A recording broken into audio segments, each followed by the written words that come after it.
Bonjour et bienvenue dans votre émission préférée sur cleboa.com, mesdames et messieurs. Quand vous mona, sur vos mots, vos émissions, votre salango, na coin, ya kubatama, na éviter, toyaki, awa, bino, so baby sangweza mikolo, bon, encore basangweza mikolo, te sangwa mawa, autre chose, na moko ya ba musicien na biso ya mboka oya uchikobungisa mwasi na ye Matu Samuel nde toza ba panzisa ngutobite tokotika la musika te il faut to longwa na banda kutoko ma sur place to confirmer soki eza ya solo to kompe sur place to moni mwa ba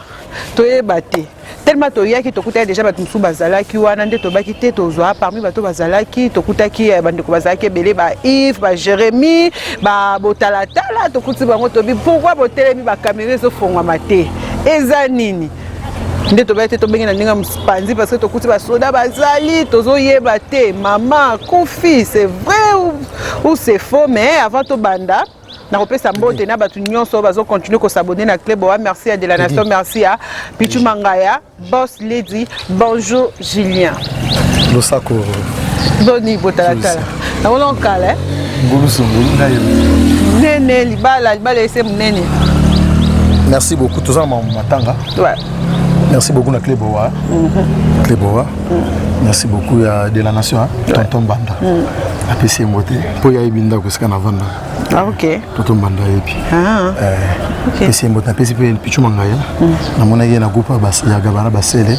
Ndenga souhaita ki mutuna biso artiste na biso. Donc c'est ça nous avons tous en matanga. D'accord Julien, tu écoutes bino place tu éviter qu'est-ce qui se passe, bani ba filmer tes amis. Ngai na yaki ndenge zaka toujours yebi musalo nde tutangeli. Ouais. L'éthique journalistique ils a reçu information ezali. Il faut qu'il sur le terrain. Tu commences à analyse la divagation tes pose à tes ko basaki analyse bazo ki information te. Ndé ko sala ndenge zaka to wangi bakani ko fio le midi, on a la maki parquet. Démarrer tard tina parquet. La communauté azawana tina résidence. Le même jour nous avons la conforme na bango to solo na ko felo midao beta skada expliquer biso des amis na mamba chauffeur ndenga sala ki ba fulu tout on a que dans un plusieurs bakasi ya komona ke na zo information na susina on a que ndeko loba na zo ko pa na ye moko mesi ko felo midé on a ni tout ndenge pe to ba mamba frère Matu Samuel na zo ki information ya frère Dave na zo numéro frère Dave ouais trois ali bongo clavieriste na ye le rôle la frère Matu biso nyonso tout ça na numéro na ye mais la tango to par rapport à état zalango na sona frère Dave na yena se présenter ndenge zalaka comme journaliste comme tekio ba konini nyote na se présenter et puis expliquer ndenge réalité zali naka o ndenge zaleli photo fuma caméra nga na part na sona bien mais tant na yaki na kutaki donc ba information na kuti ba soda ebele donc inutile le tanga nombre ba soda ebele makasi comment qui ça qui simba la caméra kanga confrère nanga Alvin Bea autozala wa na mone pe comme un système à benda timba simba benda tindika donc ngato na mone pe bon na yena bité Alvin Bea soki ba tindika ki est ngato na musana ngape ba kenoma ki to ba tindika ah oui ina kenana se présenter frère Dave to solo na ye na zagi tina salon et puis on a les qui na sima pour se soulager frère Matu zagi na sima ngana yeto na mone ba ko tisaye amoni et puis na présenter mes condoléances et puis se soulager na bima na okika zo ganga makasi donc nanga mo sala nga somo na zo ganga frère Matu pour ganga vraiment donc Jésus donc pour na ngakutu pour na yebi surtout na ba frère na petit frère na yeke est-ce que moyen ti balongole na abatia ta place mususu na pour du fait que bat bazoya ka trop et puis son story bien ngo faut que le clair que moi ba problème ba itira mais avec côté et ba itira mais avec côté il y a Fanny ouais il y a moi si il y a Matu Samuel donc on a eu comprendre ça côté lenga na comprendre ça que côté il y a Fanny il y a moi si il y a Matu Samuel Jacques Lokola pour moi on a eu qui a solo nanga et nga ko tunaza oncle na ye noko na ye ngena za awawa mais na china nga on a caméra te oui to solo na yo naza noko na ye abomba ka ye abimaka te ah bon tu vois donc mais tant que expliqué babi mokonza mboka ali angula lito imote nyama mukro imote ni na yoga côté na yogi pe côté bien ki biso sto ibiki même na matanga nanga même na matanga mwana nanga même maman na biso ba tira mais za la kaka ni na ko mona melo comme ça makasi ba caméra tango ba et comment na niveau que ba kan ba caméra ba soda ba ebele o ngana monaki puis na meko tout na problème ni oté ba ko filmer té ti programme ko pesama ngana zui courage à kokota na salon faut matou avandi ba journaliste ba tirali libanda ce qu'on a évité bako filmer toujours programme ko pesa ma baso banga ba filmer par rapport à bakamo belle famille zolo ba ou comment on est barbarama ni na pamba te to kokota pe na kati na on a 100% et surtout pe makamba bato mais on ngana comprendre climat za bien te famille moi si na mobani vous comprenez parce que na mato ina ngamoko ndeko bandeko ya mwasi bakoloba ke il faut ka molera ya to bengeli ezera ya po tozala makambo ebele ya koloba ah bon ngana esi ba na bino moni na minute parce que eloko salenga somo makasi tango bango ba solola libanda bongo na oyo nenge frère mato oganga na oka cher de pour le nom de Dieu c'est nga passe na comprendre vraiment que moto azui passe ya premier degré ngama moko pe tant que frère na koya ka te pour na binisa ke na binisa bango ba bongo na bimisi bango nde na lopango mazalaki plus donc ya babando loba na babando ganga la kati ya lopango bazo loba yango zo donné yango pe so na comprendre pe bien yango pe ça parmi ba raison oyo yo sali pe ke baboya pe ba caméra funga ma pourtant Jérémy Louemba bino mo boyebi Jérémy Louemba donc so na ba songi ba journaliste c'est Jérémy Louemba on dit maman que non relation kata nango mais kaka azwa ka ne image vraiment faut comprendre Jérémy kuta fandi donc ça dit pesa que to telemi na kwa bazo boya na ba ke ba filmer to ela veni maman cc to ela veni maman cc to za na maman Mobutu ya pigeon pardon na pigeon sika ba chaîne so stobima donc on a ba confrère so on a compris ça ki ba commune ko banga nde ko éviter so na bi ko banga mabe ko éviter ba information pesa mamutu muta pesa information ndetinga frère wana frère Daf mingi pa frère Matou a présenté ba méconnaître na solo na ye et puis on a commencé solo là na bande copé ya famille à moi si nde ba comme un système au benga ba molaire mais na yo comprendre que frère Matou a koufeli avant na passi ma pas passe on a kokufela malobo ezobima pe wana na kati ya lopango ezo choquer sur makasi daga na komiti na niveau que na ye sa frère Dave et frère Dave na ndenga mabete famille nyo sozanga problème te konga opene na boyo soki kompeke mukamate simba nzamba benginga batu bomona peke non mabeko bima pona nga d'accord faire déplacer frère Matou mopanzi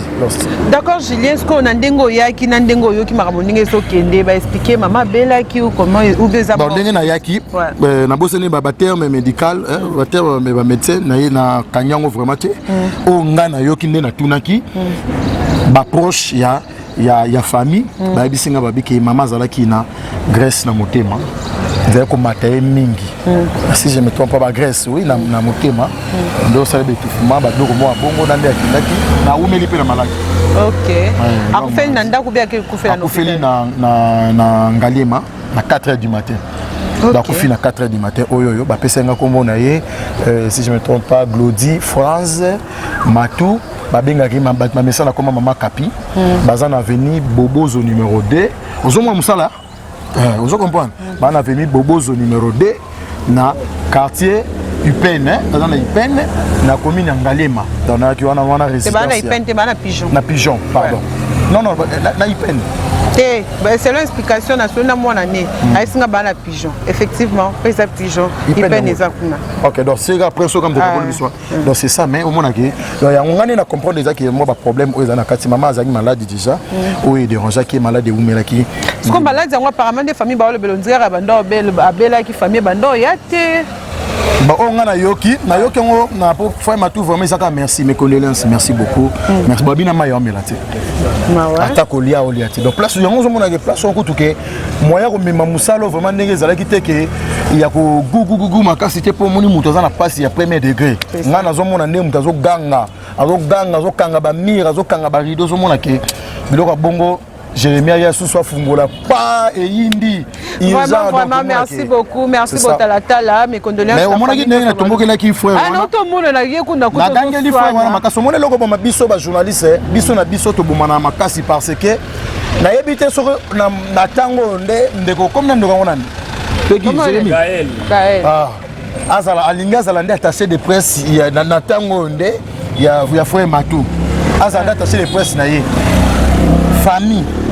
proche na batu nenga na esako na ko se présenter ba bisinga ba obi na minute au moins famille lobate nande makambo eza bisinga ko soki olingi pour le coup la disi ba benga ba policier ba yele ndenge yo se présenter na ndenge to solo na yo o nga na comprendre ezaki o caméra funga matin filmata na téléphone abi non na passion de non la frère Matou na ko sala ngote ndai bisinga si c'est comme ça ngalo ko nazali na frère Matou nazo simba ba téléphone na peso ta frère moko chanteur frère Matou na ndeko mususu boke na tamu panzi boke ndeko sala interview pour que ba confirmer ngai ba page officielle na biso ya réseaux sociaux biso peut tous avoir journée sur réseaux sociaux mais n'oublie pas que ba confirmer la biso na 100%. Il faut qu'on quitte sur le terrain na na ko funga tem caméra ina bina zali boso awo mais ba tusu bondi maté yango nazwa ki frère ya ba pesa kinga nazwa ki te ba pesa ngamo babi ke ene mupanzi à se présenter centre na ye na bosa ende kombonde échapper nga to sa nepeka awa to zwa ki frère wana to solo mais ko zonga kuna to zonga boye frère wana moko ayoki ke ba fungola ki caméra alinga memango na ndenge divagation a intimidé le combattant de la presse a intimidé le combattant de la presse congolaise Julien Botalatala tala lelo o na sali na bundi bitumba minene ngako te oso na ndenge na fongola na biti caméra kende te ko sona te na zaki ko expliquer yeke frère Matou Samuel bongo te Julien ko ndoko swana te na expliquer ki ye frère Matou Samuel azali star azali na bato balingaka ye mingi o bazana besoin information nga na yebisa ki bandeko na éclair na bi bo pesa nga moto moko pour que confirmer que akufi na adresse place akufi na adresse anda ba programme sous sima et si pe ba pesinga na bozongi les combattants de la presse congolaise Botalatala lelo frère Mos confrère Morabimi na divagation soit disant qu'il n'a évité na benga attaché de presse ya frère Matou yem ngi amema ba actualité nyonso ba journaliste caméra fungama te a filmer a supprimer habité calculo ba bureau to bebisa ki la mona mega ko song c'est na nzela donc ba bureau to bebisa pour nous information pour nous gagner non seulement ba vie mais pour nous passer information c'est pas facile moni biso to quitter sur le terrain au monde ba msu ba ça ba analyse ba okitate fumoliga drana sima. D'accord, merci beaucoup. Julien Nazar pour se présenter mes condoléances na batu ba famille au baza musika bazotalo de partout. Nazwa information avant que nous mona ki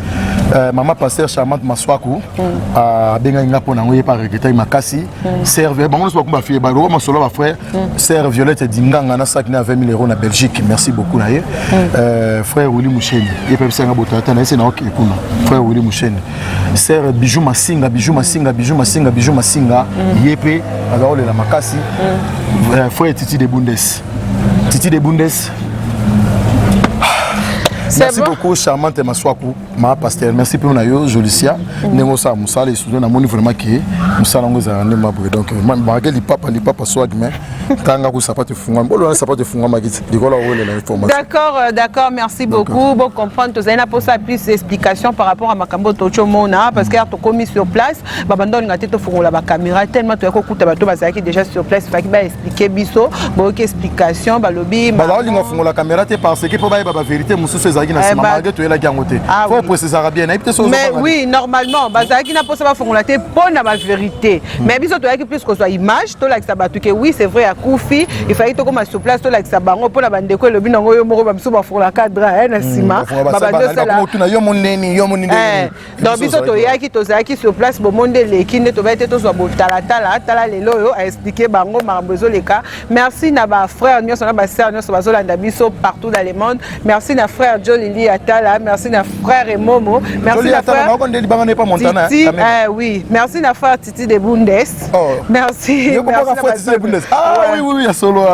D'accord, Tolingi Bino Mingi, restez toujours branchés. Merci à vous, bisous. Merci beaucoup.